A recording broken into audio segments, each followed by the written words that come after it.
आप सभी साथियों का स्वागत है। मैं अरविंद सक्सेना बोल रहा हूँ। साधना जगत के रहस्यों तथा तथ्यों को जानने के लिए इस चैनल के प्रत्येक वीडियो को देखें और इसमें दी गई प्रत्येक प्लेलिस्ट को भी देखें। अब ये वीडियो बहुत ही एक महत्वपूर्ण वीडियो है और ये इसका जो टाइटल है ये श्रीयंत्र रहस्य भाग 3, 4 आयुधों का रहस्य। अंकुश, धनुष, पाश, 5 बाण। ये जो आपको ये वीडियो श्रीयंत्र रहस्य भाग 3 है, ये आपको प्लेलिस्ट में जो भी मिलेंगे श्रीयंत्र रहस्य के नाम से प्लेलिस्ट मिलेगी, उसमें आपको जो श्रीयंत्र से संबंधित वीडियोस हैं आपको मिलेंगे, उसको ज़रूर देखने का प्रयास करें। क्योंकि मैंने कई वीडियोस में जो बातें बताई उनमें विशेष रूप से मैंने इस बात पे बहुत बल दिया है कि हमको संसार की रचना के बारे में ज़रूर मालूम होना चाहिए। और ये वीडियोस जो है मैंने सबसे पहले जब ये चैनल प्रारंभ किया था तब भी मैंने प्रारंभ में ही इस बात का चर्चा करी थी। और वीडियो नंबर 3 में मैंने भगवान का स्वरूप शिव शक्ति बिंदु बताया था और संसार की रचना ये वीडियो नंबर 4 में बताया था।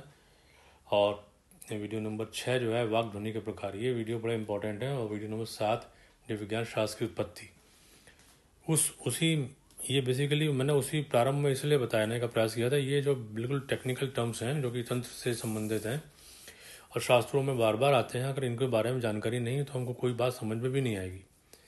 और दूसरी बात, मैंने जब ये इस वीडियो में 183 184 जो नौमुंडी आसन रहस्य के हैं और 175 नंबर वाला जो वीडियो पंचमुंडी आसन रहस्य, उसके बारे में मैंने जो पंचमुंडी और नौमुंडी आसन के बारे में जानकारी दी थी।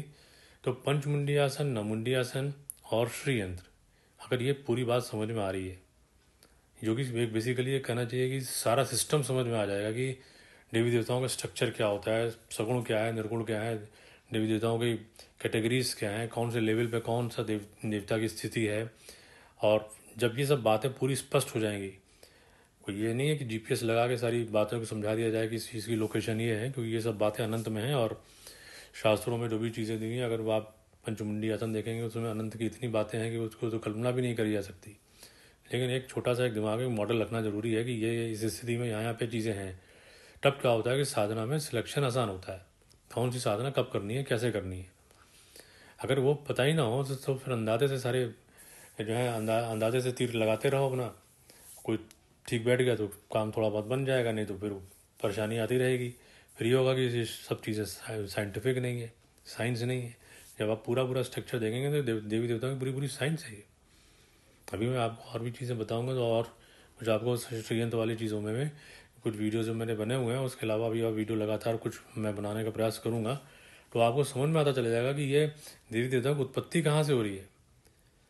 देवी देवता की उत्पत्ति और सारी चीज़ों की उत्पत्ति के लिए सबसे पहले समझना पड़ेगा, बहुत ज़रूरी वीडियो है ये, शास्त्र की उत्पत्ति क्या है। वीडियो नंबर 7 वो आप जरूर देखें तो समझ में बात आएगी। श्रीयंत्र रहस्य के लिए जो है प्लेलिस्ट में आपको वीडियो नंबर 219 मिलेगा श्रीयंत्र रहस्य भाग 1, और 220 मिलेगा श्रीयंत्र रहस्य भाग 2। इसके अलावा 407 नंबर का वीडियो मिलेगा आपको शुद्ध श्रीयंत्र की प्राप्ति, पहचान, पदार्थ बनावट, सावधानियां, निर्माण। समस्या होती है कि साधना में जब हमको कुछ साधना करनी तो हमको श्रीयंत्र चाहिए होगा, तो श्रीयंत्र हमको कहीं से लाना पड़ेगा। अगर तो कहाँ से लाएं उसको, तो उसमें मैंने बताई हुई है कि उनकी पहचान क्या हो, बनावट क्या हो, पदार्थ क्या हो, सावधानियाँ क्या हो, और अगर स्वयं में बनाना पड़ जाए तो किस प्रकार से रहेगा। ये ध्यान रखें कि जब साधना को 2 तरीके से देखना चाहिए। हालांकि इस बारे में एक वीडियो मेरा नेक्स्ट हो सकता है भी, कि ये हो कि जो हमको साधना को बाहरी रूप से भी देखना है, उसको आंतरिक रूप से भी देखना है।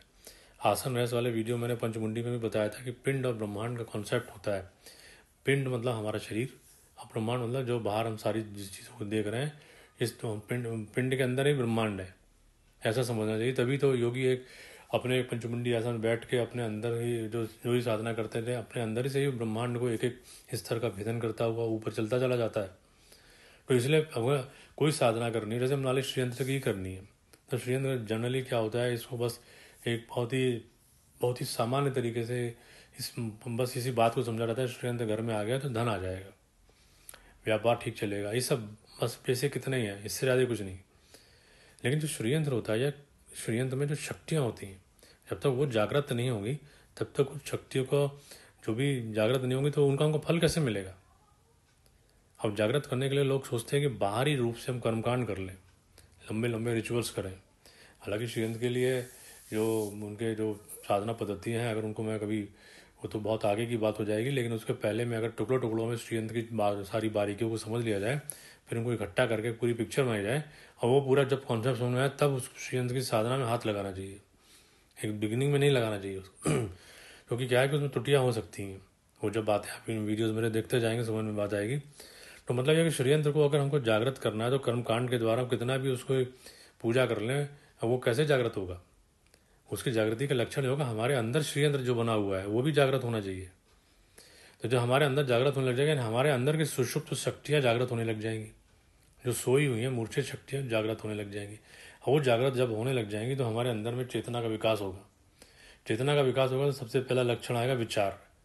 सबसे प्राइमरी चीज़ यानी बेसिक चीज़ है, पहला सीढ़ी विचार है। विचार जैसे ही आया वहीं से पकड़ लो कि वो सही है गलत, तो समझ लीजिए कि आधी से ज़्यादा समस्याएं सॉल्व हो गई, 99% समस्याएं सॉल्व हो गई। गलत विचार आ गया तो गलत दिशा में फिर वो ले जाएगा, फिर वो गलत काम कराएगा। काम करना और सब बातें करना तो बात की बात है। मान लीजिए सही विचार आ गया कि एक किसी कोई साधक से श्री विद्या या श्री यंत्र की साधना कर रहा है ठीक से, और उसके अंदर जागृति आई, और अंदर के जो है उसकी जो जो कहना चाहिए जो चक्र जो है या जो ऊर्जाएं हैं, एनर्जी सेंटर्स हैं, वो सब जागृत होने लग गया अगर, तो क्या होगा? उसको जो है विचार सही मन में आने लग जाएगा, उसको लगने लग जाएगा हाँ भाई मैं जो हूँ इस काम को ऐसे करूँ। तो जो भी उसका बिजनेस होगा, व्यापार होगा, या जो भी अपना काम करता होगा, कैसे भी करता होगा, उसमें उसको बुद्धि आएगी इसको इस तरीके से करो, और इस तरीके से करोगे तो ये बाधा हट जाएंगी, तब उसको सफलता मिलने भी लग जाएगी उस हिसाब से अगर यदि चला तो। ये रहस्य होता है। यानी उसको यंत्र को सामने रख के पूजा हो रही है, लेकिन हम अंदर से जागृत हो ही नहीं रही है, इसका मतलब सारी पूजा निष्फल हो रही है। फिर हजारों को लाखों करोड़ों मंत्र जप कर लो, उससे फर्क नहीं पड़ता है।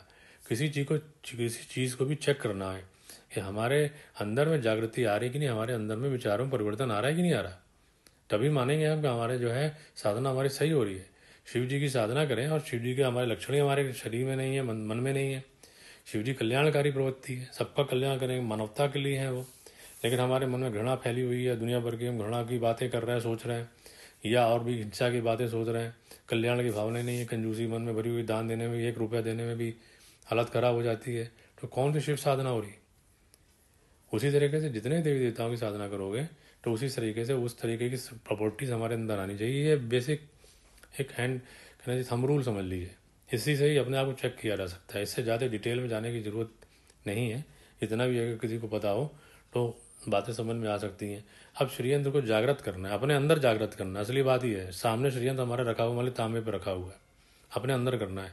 अब इसमें हमको ये नहीं सोचना है कि हमको इतने किलो का हो, तांबे का हो, पंचधातु का हो, या सोने का हो, चांदी का हो, कितना भी हो, कितना भी विशाल हो, किसी सोने का ही पूरा पूरा बनाओ, मतलब 1000 किलो सोने का बनाओ, सामने रखाओ, लेकिन हमारे अंदर श्रीयंत्र, हमारे शरीर के अंदर जो श्रीयंत्र का जागरण हो ही नहीं रहा है, तो वो कोई फायदा नहीं है उस चीज़ का। मैं बेसिकली मैं ही बताना चाह रहा हूँ, कॉम्बिनेशन ऑफ पदार्थ जिसको कहते हैं, एक पदार्थ सामने है हमारे, यानी मटेरियल के ऊपर में जो तांबे के ऊपर बनाया, चाहे भोजपत्र पे बनाया, चाहे हमने स्वयं बनाया, कागज़ पे बनाया, चाहे कैसे भी हो, सामने हमारे रखा हुआ है, उस यंत्र की हम पूजा कर रहे हैं और हमारे अंदर भी एक्टिवेशन हो रहा है, तभी माने सही सही बात है। इसके लिए बहुत ज़्यादा पैसे खर्च करने की ज़रूरत नहीं है कि हज़ारों लाखों या करोड़ों रुपए के श्रीयंत्र बनाए जाएँ।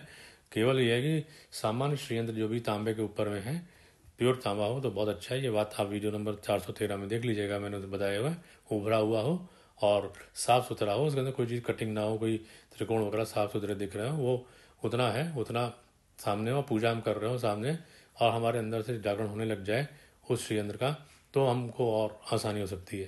हालांकि अंदर से कैसे जागरण करना है इसके बारे में हो सकता है नेक्स्ट वीडियो भी आपको मिले, तो वो भी, तो जिससे दोनों चीज़ों को जोड़ा जाए, आंतरिक श्रीयंत्र को बाहरी श्रीयंत्र को जोड़ने के प्रयास हो, तब साधना का और ज़्यादा हमारे जल्दी असर आने में लगेगा ये, और तब जीवन में सफलताएं भी मिलेंगी। श्रीयंत्र अपने आप में सारा पर्याप्त है, ये मैंने कई वीडियो में बताया भी हुआ है। अपने आप श्रीयंत्र के अलावा किसी यंत्र को रखने की ज़रूरत नहीं, एक ही पर्याप्त है, सारी चीज़ों को समाधान कर देता है। ये वीडियो नंबर आप जब 219 देखेंगे, मैंने उसे पूरा षष्ठी का जो भी रूप है वो बताया, उसमें कौन कौन से चक्र होते हैं, श्रीयंत्र में कौन कौन से त्रिकोण होते हैं, उन सब के बारे में मैंने जानकारी दी हुई है। तो वो सारे जितने भी होंगे उनसे अगर पता होगा तो सारी समस्याएं सॉल्व हो जाएंगी। जैसे कि अष्टकोण वाला है, सर्वरोग हर चक्र है, उसमें अंतरदशारीन भीतर के 10 कोण है, वो सर्वरक्षाकार चक्र है। किसी तरीके से सर्व सौभाग्यदायक चक्र है, चतुर्दाश यानी 14 त्रिकोण वाला चक्र है। इनको जब बनाना है, कोई बनाने लग जाए तो समझ ली वैसे ही बहुत आगे निकल सकता है वो। लेकिन ये सारी बातें आसान नहीं होती, विशेष रूप से आज के समय में, क्योंकि समय का भी जो भी प्रभाव है उसके लिए जरूर जानना चाहिए। समय का प्रभाव वो है कि वो गलत दिशा में ले जाता है, गलत चीज़ों की तरफ ले जाएगा। वो करता क्या है, समय के प्रभाव के साथ में गलत मन में विचार डालेगा, गलत कर्म कराएगा, उससे दुर्भाग्य पैदा होता है और फिर उसके द्वारा जो है गलत चीज़ों में कोई व्यक्ति जाने का प्रयास करता है, चला ही जाता है, उसको धकेल दिए थे, वो आसुरी शक्ति के कारण होता है। समय के लिए आप वीडियो 227 नंबर का कली बाधा देखिएगा, असुर असुर वाली प्लेस देखिएगा। 195 नंबर द्वारा 195 नंबर का वीडियो है राक्षसों द्वारा भक्षण देखिएगा, पुण्य स्वभाव का भक्षण करते हैं। 257 नंबर 257 नंबर का है गलत मंत्र के खतरे। 236 नंबर का है सहसा विश्वास अनिष्ट का प्रवेश होता है, सहसा विश्वास करने से। 223 नंबर का अनिष्ट और शुभ का प्रवेश किन कारणों से होता है और खतरे ये सब मिलेंगे आप डेंजरस ट्रैप्स वाली प्लेस में मिलेंगे। इसके अलावा और जो बहुत बड़ा खतरा है जो कि 306 308 नंबर का देखेंगे, अपूर्ण गुरु। अपूर्ण गुरु के पास कोई गया तो फिर वो वापस नहीं आ सकता, अगर थोड़ा समय भी वहाँ बिता गया वो, बहुत ही बिरला ही कोई होगा वापस आएगा, वहाँ गलत दिशा में जाएगा ही जाएगा वो क्यों है क्या है उस बात मैंने उस वीडियो में बताई हुई है। 327 नंबर का अपूर्ण से मार्गदर्शन नहीं लेना चाहिए। अपूर्ण से मार्गदर्शन यानी गुरु, अपूर्ण गुरु का विकृत रूप यानी एडवाइज़र, स्पिरिचुअल एडवाइज़र, गाइड, इस तरीके से जो कैटेगरी है उससे दूर रहना चाहिए। ये सबसे भी यहाँ भटकने का और गलत दिशा में जाने का खतरा होता है। पेड सर्विसेज से दूर रहना चाहिए, पैसे देकर जो है न साधना करनी चाहिए ना करानी चाहिए। इसके अलावा काला जादू से बचना चाहिए और टोने टोटके से बचना चाहिए और गंडे ताबीज़ से बचना चाहिए, झाड़ फूक से बचना चाहिए। ये सब वीडियो 302 में मिलेंगे आपको, 383 में मिलेंगे। गंडे ताबीज़ से बचना चाहिए, चमत्कारों से बचना चाहिए, जहाँ चमत्कार हो वहाँ नमस्कार करके दूर हो जाना चाहिए। एक मेरा वीडियो 382 नंबर का बना हुआ है, इस वीडियो पे आप इस चमत्कार पे देखिएगा। तो करना क्या चाहिए, बेसिक साधना है बिल्कुल है। श्रीयंत्र साधना तो श्रीयंत्र वाली तो बात मैं अभी साधना के पक्ष बता ही नहीं रहा हूँ, मैं तो केवल उसके स्ट्रक्चर्स के बारे में बता रहा हूँ। तब तक उसी प्रारंभिक अपनी तैयारी करनी पड़ती है, पात्रता विकसित करनी पड़ती है, एलिजिबिलिटी। सीधे ये नहीं होता कि आज श्रीयंत्र ले आया, कल से मैंने बस जो है जो भी समझ में आया पाठ शुरू कर दिया, बस उसके बाद से तीसरे दिन सोच रहे हैं रिजल्ट मिलने लग जाएगा, ध्यान आने लग जाएगा।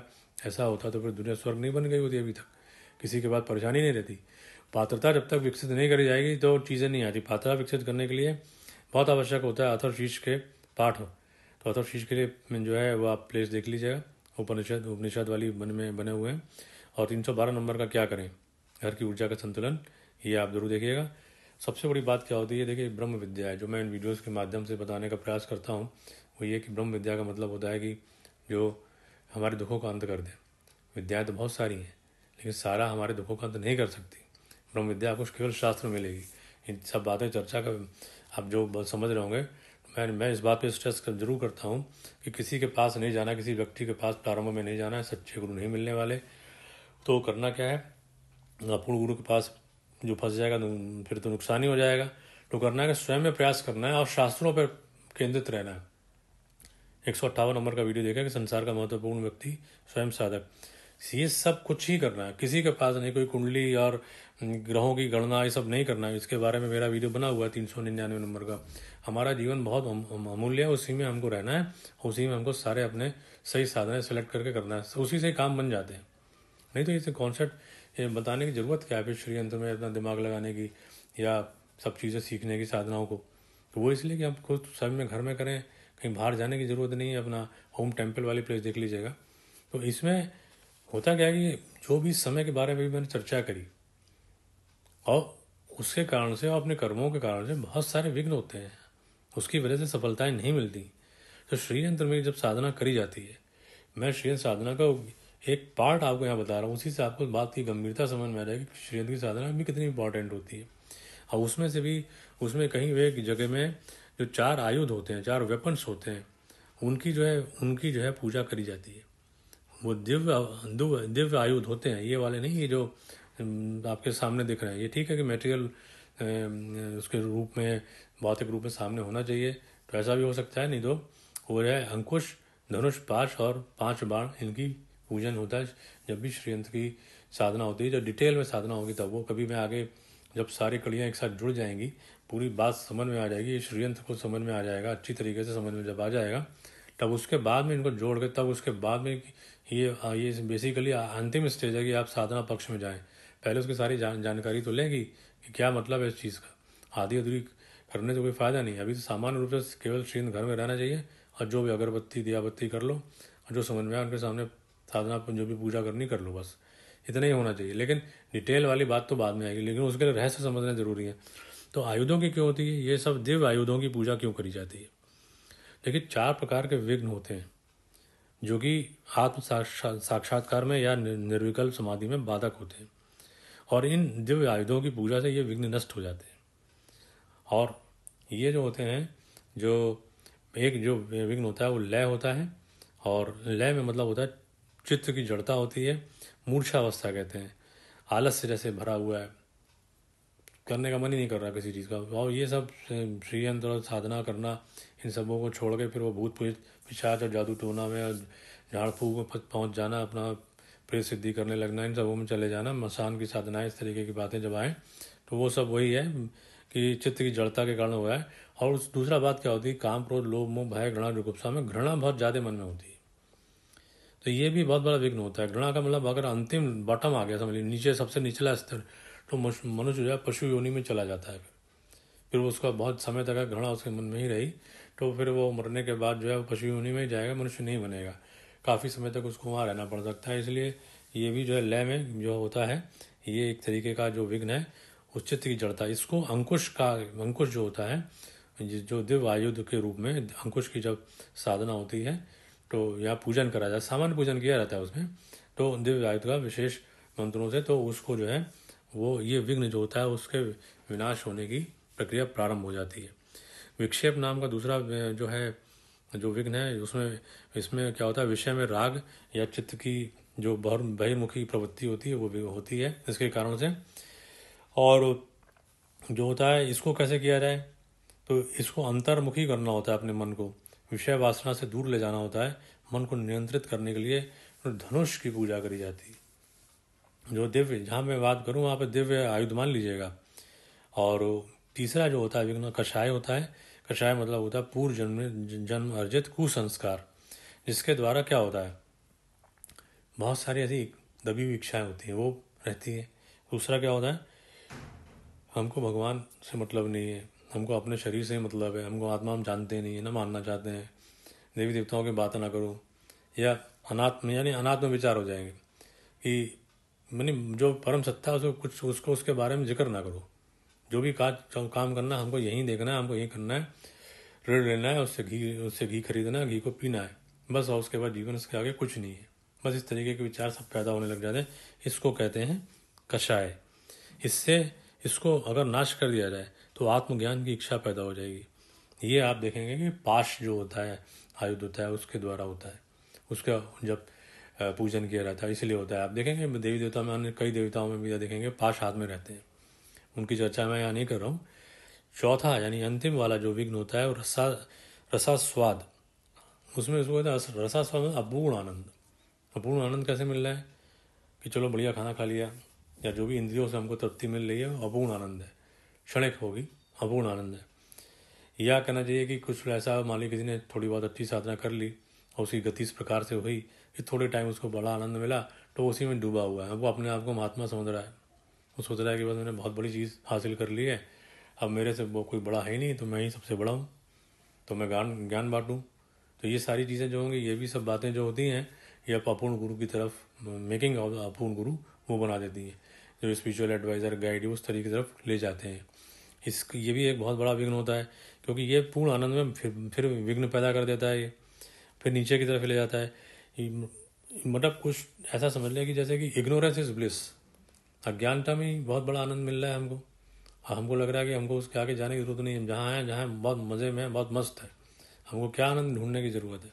तो वो जब वो बात जो आ रही है, ये इसको रसास्वाद नाम का विघ्न होता है। उसी में रस, हमको जहाँ हम फंसे हुए हैं वहीं पर रस, बहुत हमको रस मिल रहा है और उसी में आनंद है। तो वो जब ऐसा मिलेगा तो आगे क्यों भगवान की या बातें क्यों करेगा, साधना क्यों करेगा, वो वहीं रुका रहेगा वो। इसके लिए जो होता है पंच बाण जो होते हैं, ये 5 ज्ञानेंद्रियाँ का रूप होते हैं, 5 तन्मात्रा के रूप होते हैं, और इनकी जो है दिव्य आयुध के रूप में इनकी जो है पूजन किया जाता है, जिससे कि जो है वो यदि विघ्न कटेगा तो व्यक्ति जितेंद्रिय बनेगा, इंद्रियों पे उसका कंट्रोल बढ़ता चला जाएगा और विषय विकारों से दूर हो जाएगा। ये जो होता है दिव्य आयुध जो होते हैं उनका रहस्य होता है। बाकी जो शस्त्र पूजा का भी आपने सुना होगा कि अक्सर जो है शस्त्र पूजा होती है। तो बेसिकली शस्त्र पूजा का मतलब ये होता है कि जो मैंने आपको बताया लय, विक्षेप, कषाय और रसास्वाद, इन विघ्नों को काटने के लिए होता है, जिसमें कि अंकुश है, धनुष है, पाश है, पंचबाण है, इनकी पूजन करा जाता है। अब ये नहीं कि आप जो है रिवॉल्वर उठा लें और कोई और गन उठा लें उसकी पूजा करें, वो मतलब नहीं है। ये सारे जो होते हैं, ये सारे जो दिव्य आयु होते हैं, इनकी पूजा इसलिए करी जाती है कि हमारे अंदर के जो विघ्न हैं आंतरिक, वो हमारे समाप्त हो जाए। ये साधनात्मक रहस्य होते हैं। और साधकों को, चूँकि ये वीडियो गृहस्थ साधकों के लिए है, इसलिए उनको जरूर इस विशेष को समझना चाहिए बात को। ये होता है जितने भी श्रीयंत्र में जो भी आयुध की बातें आ रही हैं, जो भी या कहीं भी आप देखेंगे, तो उनका कोई ना कोई मीनिंग है। तत्वात्मक दृष्टि से हमको मन मालूम रहे तो हमको उस चीज़ का भी बहुत लाभ मिलता है, हमको और उनसे जुड़ा होता है कि हम किस चीज़ को काटने का प्रयास कर रहे हैं, और उसमें हमारी दृष्टि जैसे ही चली जाएगी, हालांकि वो बहुत बड़ी बात हो जाएगी। बहुत भाग्यशाली साधक ही कोई होंगे जो कि उस लेवल पे पहुंचेंगे कि जिनकी दृष्टि उस पर रहेगी, केंद्रित रहेगी। तो लेकिन अगर कोई प्रयत्न करता चला जा रहा है, साधक चाहे कैसे भी कर रहा हो, लेकिन लगातार कर रहा है, कंसिस्टेंसी है, डेली करता है, कुछ ना कुछ साधना उसको ठीक से कर रहा है, भले ही अथर शीशों के पाठ भी कर रहा है, तो भी उसकी पात्रता इतनी विकसित तो धीमे धीमे हो जाएगी कि वो इस तरीके से भी सोचने लग जाएगा। और जैसे ही वो सोचने लग जाए तो समझ लें ये सारे विघ्न उसमें कटने लग जाएंगे। और वो सब शुरू हो जाएगी जब श्रीयंत्र सामने आ जाएगा। श्रीयंत्र को भी सामने रखकर कुछ भी करेगा, बाद में जैसे जैसे बातों को समझेगा और फिर उनकी साधना में जो भी कुछ आगे उसको मिलेगा, तो उसको करने से ये सारी चीज़ों को कटता चला जाएगा और उसे आगे के मार्ग बनते चले जाएंगे। आत्म साक्षात्कार की तरफ कोई व्यक्ति यदि जा रहा है तो उसका मतलब ऐसे ही सोच लेना चाहिए कि उसके कर्म बंधन कट रहे हैं, और कर्म बंधन कटेंगे, पाश कटने शुरू हो जाएंगे, पहला पाश ही वही कट जाएगा वो। तो इतना बड़ा जब पाश कटना शुरू हो जाएगा तो वैसे ही अनलॉकिंग उसकी शुरू हो जाएगी, ऊर्जा उसके अंदर बनने लग जाएगी, विचार अच्छे आने लग जाएंगे, विचार अच्छे आएंगे, अच्छे काम करने लग जाएगा, वो सफलता उसको जीवन में लेने लग जाएगी। यानी जीवन में आमूल चूल परिवर्तन या हर तरीके से उसके जीवन में परिवर्तन की प्रक्रिया प्रारंभ हो जाती है। इसलिए विशेष रूप से श्रीयंत्र को जरूर अपने घर में रखना चाहिए। ये बात मैंने 312 नंबर वीडियो में बताई हुई है। और साथ साथ ये भी मैंने बात जरूर बताई है कि जो पंचमुंडी, नमुंडी आसन और श्रीयंत्र के रहस्य, इनको बहुत ही डिटेल में समझने का प्रयास करना चाहिए। तो बहुत ही ज़्यादा करना चाहिए, बहुत सारे रहस्य साधना जगत के, देवी देवताओं के और साधनाओं के, उनकी पद्धतियाँ, ध्यान, ये सब बहुत सारे रहस्य खुलते चले जाएंगे। इन वीडियोस को जरूर देखने का प्रयास करें। ये भी बहुत ही एक विशेष वीडियोस हैं जो कि मैंने आप लोगों के सामने प्रस्तुत कर रहा हूँ इस चैनल के माध्यम से। और इन वीडियोस को जो भी कोई देख रहे होंगे साधक, कुछ ना कुछ अपने मानसिक स्थिति में जरूर परिवर्तन पाएंगे, और उनको ये भी विश्वास जरूर होने लग जाएगा कि हाँ, हम जीवन में स्वयं अपने घर में बैठ के स्वयं साधना कर सकते हैं, हमें कहीं भटकने की जरूरत नहीं है, हमको केवल शास्त्रों पर केंद्रित रहना है। तो आशा करता हूँ कि आप सब लोगों को जानकारियाँ अच्छी लगी होंगी। इस वीडियो को देखने के लिए आप सभी का धन्यवाद।